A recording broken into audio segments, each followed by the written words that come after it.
Straight of Hormuz வேலையை காட்ட துவங்கியது ஈரான். இனி யாராலும் கண்ட்ரோல் செய்ய முடியாது.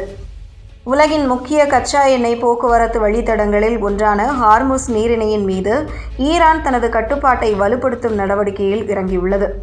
60 நாள் பேச்சுவார்த்தையை துவங்கும் வழியை இஸ்ரேல் ஹிஸ்புல்லா இயக்கங்களின் தாக்குதலுக்கு நேற்று முட்டுக்கட்டை போடப்பட்ட நிலையில் அடுத்த சில நாட்களில் துவங்க உள்ளது. இந்த நீரிணை வழியாக செல்லும் அனைத்து கப்பல்களும் ஈரானின் அனுமதியுடன் மட்டுமே செல்ல வேண்டும் என்றும் எதிர்காலத்தில் இன்சூரன்ஸ் கட்டணம் வசூலிக்கப்படும் என்றும் ஈரான் அறிவித்துள்ளது. இது உலக எண்ணெய் வர்த்தகத்தில் பெரும் தாக்கத்தை ஏற்படுத்தக்கூடிய முக்கிய அறிவிப்பாக பார்க்கப்படுகிறது. ஹார்முஸ் நீரிணை வழியாக செல்லும் அனைத்து கப்பல்களும் கட்டாயமாக ஈரானின் இன்சூரன்ஸ் பாலிசியை பெற வேண்டும் என்று ஈரான் அறிவித்துள்ளது. இந்த இன்சூரன்ஸ் தற்போது அடுத்த 60 நாட்களுக்கு இலவசமாக இருக்கும் என்றாலும் அதற்கு பிறகு கட்டணம் வசூலிக்கப்படும் என்று எதிர்பார்க்கப்படுகிறது.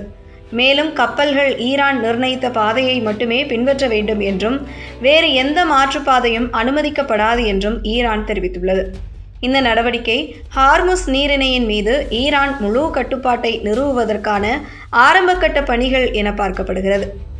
அமெரிக்காவுடன் சமீபத்தில் கையெழுத்தான 14 அம்ச ஒப்பந்தத்தில் ஹார்முஸ் நீரிணை வழியாக செல்லும் கப்பல்களுக்கு அடுத்த 60 நாட்களுக்கு கட்டணமின்றி அனுமதி வழங்கப்படும் என்று குறிப்பிடப்பட்டுள்ளது.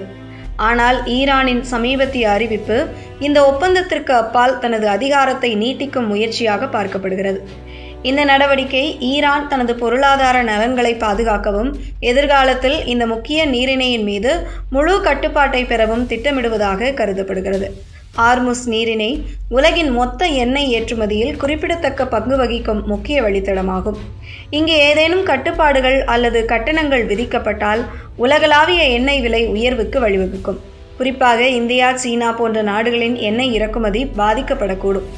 ஈரானின் இந்த அறிவிப்பு அமெரிக்காவுடனான சமீபத்திய அமைதி முயற்சிகளுக்கு இடையில் தனது மூலோபாய நலன்களை பாதுகாக்கும் நோக்கில் எடுக்கப்பட்ட முக்கிய அடியாக பார்க்கப்படுகிறது. அடுத்த 60 நாட்களில் இந்த விவகாரம் எப்படி முன்னேறுகிறது என்பதை உலக நாடுகள் உன்னிப்பாக கவனித்து வருகின்றன.